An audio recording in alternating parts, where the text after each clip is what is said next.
Assalamualaikum warahmatullahi wabarakatuh. Halo semuanya, selamat pagi para siswa-siswi SMP kelas 9. Sebelumnya perkenalkan, nama saya Rahma Amalia Aziz dengan NIM 06 021 28 25 30034. Sebelum memulai pelajaran hari ini, izinkan saya untuk membawa kalian semua memasuki dan melangkah ke sebuah dunia yang penuh warna dan cerita. Sebuah dunia imajinasi yang penuh keajaiban, perjalanan hidup, dan suara-suara bijak dari masa lalu. Mungkin sejak kecil kalian sudah pernah mendengar mengenai dongeng atau cerita rakyat. Namun, percayalah, dongeng atau cerita rakyat tersebut tidak hanya diperuntukkan untuk anak kecil, tapi cerita-cerita tersebut hingga saat ini, nilai moral, nasihat hidupnya, dan bagaimana cara menyikapi sesuatunya masih berguna hingga saat ini. Dan dengan dongeng atau cerita rakyat tersebut, kita dapat melihat dunia dengan cara yang lebih bijak. Hari ini, kalian akan melatih kemampuan menyimak melalui cerita rakyat pilihan. Dan selama mendengarkan, cobalah untuk membayangkan suasananya, membayangkan tokohnya, dan mengikuti alur dari awal hingga akhir cerita. Dan ingat, menyimak bukan hanya mendengarkan kata-kata, tetapi memahami makna yang sebenarnya dan apa yang ingin disampaikan oleh penutur. Untuk itu, baiklah, siapkan diri kalian dan bukalah imajinasi kalian selebar-lebarnya. Mari kita masuk ke dunia yang penuh cerita tersebut. Selamat menyimak semuanya.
Cerita rakyat Malin Kundang. Pada zaman dahulu, di sebuah desa nelayan di pantai air manis Sumatera Barat, hiduplah sebuah keluarga. Karena permasalahan ekonomi keluarga, sang ayah pergi merantau menyeberangi lautan. Namun, sang ayah tidak pernah kembali lagi dan meninggalkan keluarganya. Sang istri, Mande Rubayah, membesarkan anak mereka, Malin, seorang diri. Oleh sang ibu, Malin sering dikundang-kundang, yaitu dibawa kemana saja. Oleh karena itu, Malin mendapat panggilan baru, yaitu Malin Kundang. Malin tumbuh sebagai anak yang pintar tapi sedikit nakal. Ia sering mengejar ayam dan memukul mereka dengan sapu. Namun, suatu ketika saat mengejar ayam, ia terjatuh dan membentur lengannya di sebuah batu. Hal ini menyebabkan luka dan membekas di lengannya. Beranjak dewasa, Malin merasa kasihan terhadap ibunya yang bersusah payah menafkahi keluarga mereka. Karena hal itu, ia mengusulkan untuk merantau dan pergi bersama kapal dagang. Ketika menceritakan tentang niatnya kepada Ibu Mande tidak mengizinkannya untuk pergi. Ibunya takut ia akan seperti ayahnya yang tidak pernah kembali lagi. Namun, Malin tidak menyerah sampai di situ. Ia mencoba untuk membujuk ibunya, sampai akhirnya ibunya pun luluh dan dengan berat hati mengizinkan anaknya Malin untuk meninggalkan desa. Setelah meyakinkan ibunya bahwa ia akan baik-baik saja, Malin pun pamit dan meninggalkan desa serta ibunya seorang diri. Ketika berlayar dalam perantauannya, kejadian buruk menghampiri kapal yang ditumpangi oleh Malin. Ia terdampar ke sebuah pantai. Warga desa penghuni pantai tersebut membantu Malin dan menyediakan tempat tinggal hingga pekerjaan untuk Malin. Malin bekerja dengan sangat rajin. Ia mengolah tanah yang subur dan semakin lama menjadi sukses. Setelah berhasil menjadi orang kaya, Malin pun mempersunting anak seorang saudagar kaya. Sementara itu, ibunya tidak pernah mendapatkan kabar dari Malin sejak kepergiannya. Bertahun-tahun, ibunya memandangi lautan sambil berharap anaknya selamat dan mengirimkan kabar kepadanya. Jika ada kapal besar yang bersandar di desa, ibunya akan menghampiri dan menanyai nahkoda dan awak kapal mengenai apakah ada titipan dari anaknya Malin. Namun, tidak pernah ada titipan atau kabar yang dibawa oleh kapal mengenai Malin untuk ibunya. Suatu ketika, Malin bersama istrinya dan beberapa anak buah kapal pergi berlayar dengan kapal yang sangat besar.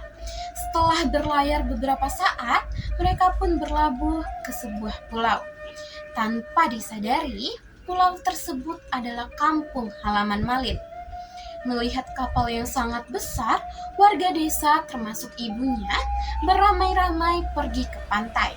Mereka mengira bahwa kapal tersebut milik seorang pangeran atau sultan yang sedang berlabuh. Dari kejauhan, terlihat sepasang pemuda-pemudi yang berdiri di anjungan. Ibu Mande yang melihat hal tersebut yakin bahwasannya pemuda tersebut adalah Malin anaknya. Karena itu, segera setelah pemuda-pemudi tersebut turun dari kapal, Ibu Mande berlari menghampiri. Ia melihat bekas luka di lengannya dan semakin yakin bahwasannya itu adalah Malin. Ia pun segera berlari menghampiri Malin dan memeluknya sambil memanggil namanya serta menanyakan kabar anaknya. Istri Malin yang berdiri di dekat Malin terkejut melihat wanita tua yang berpakaian compang-camping memeluk suaminya sambil mengaku bahwa ia adalah ibunya. Maklum, selama ini Malin mengaku kepada istrinya bahwasannya orang tuanya adalah bangsawan dan sudah lama meninggal. Karena malu kepada istrinya, Malin mendorong ibunya dan berkata kasar kepada Ibu Mande. Malin tidak mengakui ibunya karena Ibu Mande berpenampilan kotor dan miskin. Setelah perbuatan kejinya, Malin bergegas memerintahkan istri dan anak buah kapalnya untuk meninggalkan sesegera mungkin pulau tersebut dan kembali berlayar. Ibu Mande yang sudah tua renta pun terkapar di pasir dan menangis sakit hati hingga pingsan. Setelah beberapa lama, ia tersadar. Ia melihat bahwa dirinya tinggal sendiri di tepi pantai. Warga desa yang tadinya ramai sudah kembali ke rumahnya masing-masing. Ia melihat di kejauhan terdapat kapal anaknya yang sedang berlayar.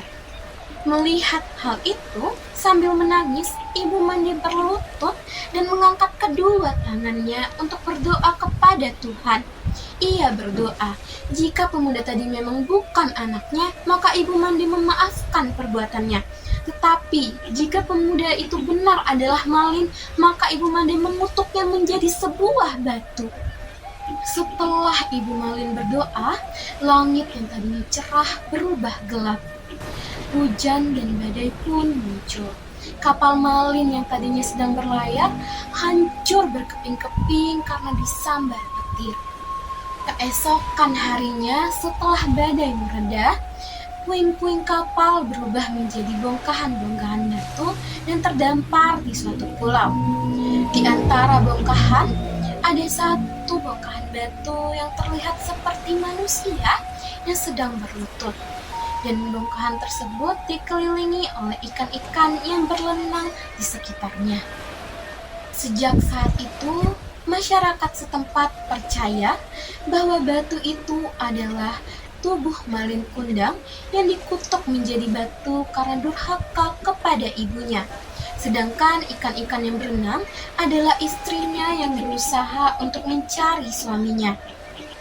Pelajaran utama yang dapat didapat dari cerita rakyat Malin Kundang ini adalah sebagai seorang anak kita tidak boleh durhaka dan harus selalu menghormati kedua orang tua yang telah membesarkan kita.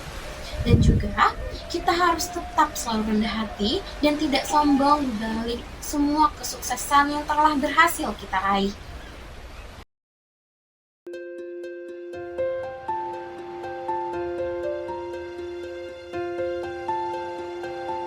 Ini kisah Malin Kundang pulang ke kampung, tiada niatan menghina bunda saat bersua. Bunda merana semesta murka. Malin oh Malin, Malin oh Malin, namamu bergema sepanjang masa. Kau sakiti hati bundamu, maka jadilah kau menjelma batu.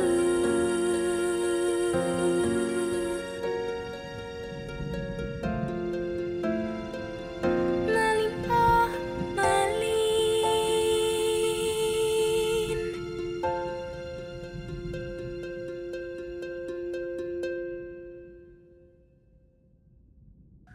Demikianlah cerita rakyat Sumatera Barat yang dapat saya sampaikan, yaitu kisah mengenai seorang pemuda yang durhaka kepada ibunya yang miskin akibat kesombongan dan ketamakannya terhadap harta yang ia punya. Semoga cerita ini tidak hanya kalian dengarkan sebagai hiburan, tapi juga sebagai pengingat bahwa kita sebagai seorang anak harus hormat kepada orang tua dan tidak sombong terhadap kesuksesan yang kita punya.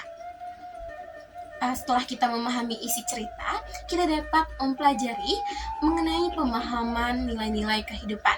Dan terima kasih telah menyimak dengan baik mengenai cerita rakyat ini. Selanjutnya, mari kita lanjutkan dengan menjawab pertanyaan-pertanyaan untuk melihat sejauh mana kalian berhasil menangkap alur, tokoh, pesan moral, dan cerita yang baru saja saya sampaikan untuk kalian dengarkan. Simaklah dengan baik pertanyaan-pertanyaan yang akan saya sampaikan dan jawablah dengan teliti berdasarkan dongeng atau cerita rakyat yang sudah saya sampaikan sebelumnya. Setiap pertanyaan akan saya beri jeda 10 detik untuk menjawab dan jumlah pertanyaan ada 10. Langsung saja, pertanyaan pertama. Siapakah nama Ibu Malin Kundang dan dari mana asal cerita rakyat tersebut? A. Manda Rubayeh dari Sumatera Utara. B. Mande Rubayah dari Sumatera Barat. C. Siti Rubayah dari Sumatera Barat. D. Mande Rayah dari Sumatera Selatan.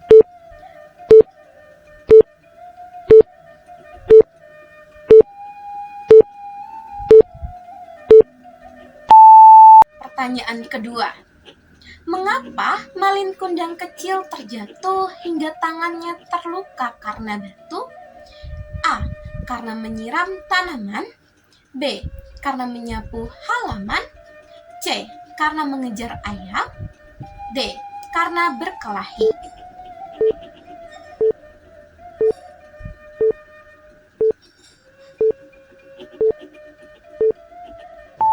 Pertanyaan ketiga. Dengan siapa Malin Kundang pergi merantau? A. Ayahnya. B. Teman-temannya. C. Perahu nelayan. D. Sebuah kapal dagang.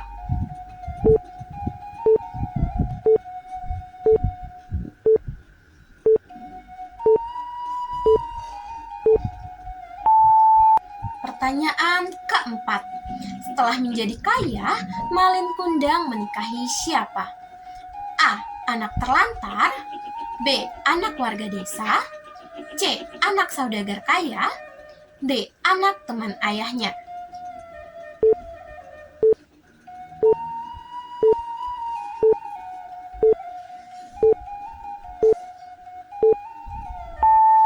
Pertanyaan kelima.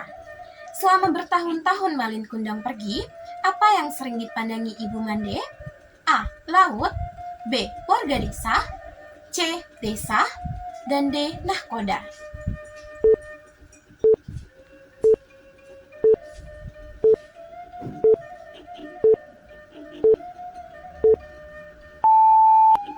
Pertanyaan keenam. Mengapa warga desa beramai-ramai berkumpul di tepi pantai? A. Karena ingin mendapatkan uang. B. Karena ingin menyambut kapal yang disangka milik seorang sultan atau pangeran. C. Karena ingin menjemput keluarga. D. Karena ingin melihat laut.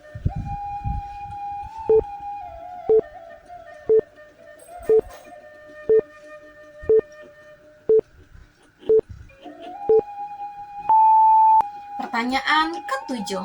Mengapa Ibu Mande menyadari bahwa pemuda itu adalah Malin Kundang? A. Karena melihat bekas luka di lengan pemuda itu. B. Karena diberitahu oleh warga desa. C. Karena Malin memberitahu langsung.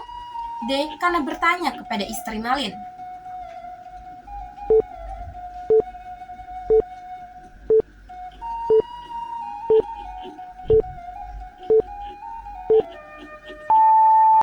Pertanyaan ke-8. Mengapa Malin Kundang malu mengakui ibunya di hadapan istrinya? A. Karena ibunya orang kaya. B. Karena ibunya cantik jelita. C. Karena ia berbohong bahwa orang tuanya adalah bangsawan dan sudah meninggal. D. Karena warga desa mencemooh ibunya.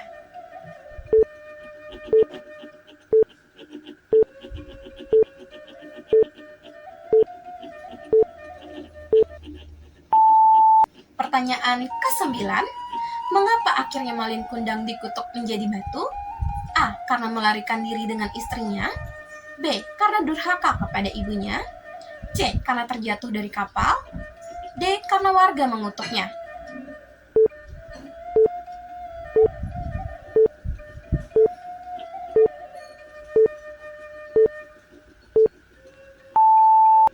Pertanyaan ke-10 dan terakhir. Apa pelajaran utama dari cerita rakyat Malin Kundang? A. Anak harus memberi uang kepada orang tua. B. Anak harus berbakti dan menghormati orang tua. C. Anak harus mencari pekerjaan. Dan D. Seorang anak harus menikah dengan orang kaya.